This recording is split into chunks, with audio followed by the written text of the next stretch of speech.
Men for længe siden sker der det, at en planetlignende objekt støder ind i jorden.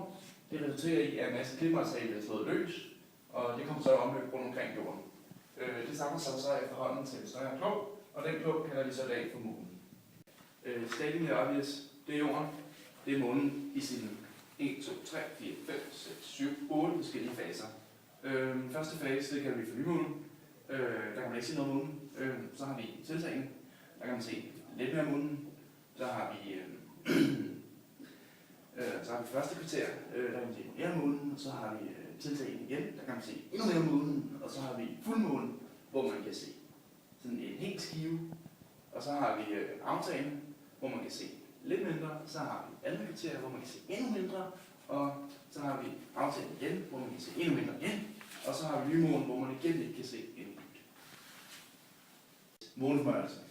Det er lidt ligesom solformørkelse, udover at det er månen, der bliver formørket.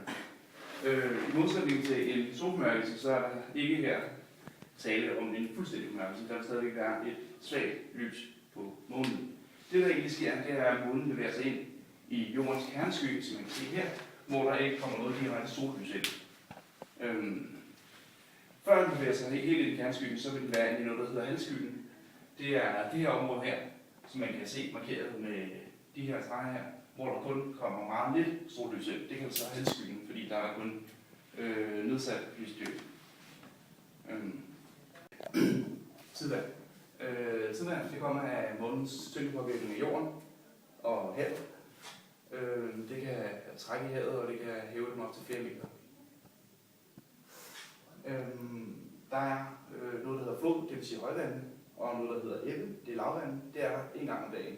Det kommer af, at når jorden drejer rundt, så vil det her punkt på jorden, det vil sige bare sydpolen, det vil være ude for månen på et tidspunkt af dagen. Der vil det så være højvande eller flod, og så på den modsatte side af jorden, der vil det så være ebbe eller lavvande, fordi der er en rigtig stor påvirkning af månen. Der er slet ikke nogen påvirkning af månen, fordi der er den jo på den anden side af jorden. Påvirkningen fra månen er større ved ekvator, fordi at månens omløb om jorden gør således, at den er tættere på ekvator, end den er på polen, når den kommer forbi. Yes. Månen har en omløbstid på 27 dage. Altså 27 jorddage. Så på 27 jorddage, så kommer månen rundt omkring jorden, og det har den brugt i lang tid til at måle tid med. Man kan fx sige, at om næste gang er månen den er fuld, så mødes vi op på bakken, så drikker vi 5 bakker. Eller et eller andet.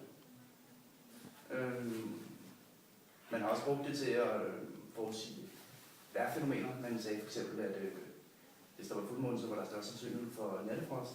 Og det er ikke bare hokus pokus, fordi at hvis du kan se fuldmånen, så vil det selvfølgelig være koldere, fordi så er der nogle skyer, som der kan holde på varmen.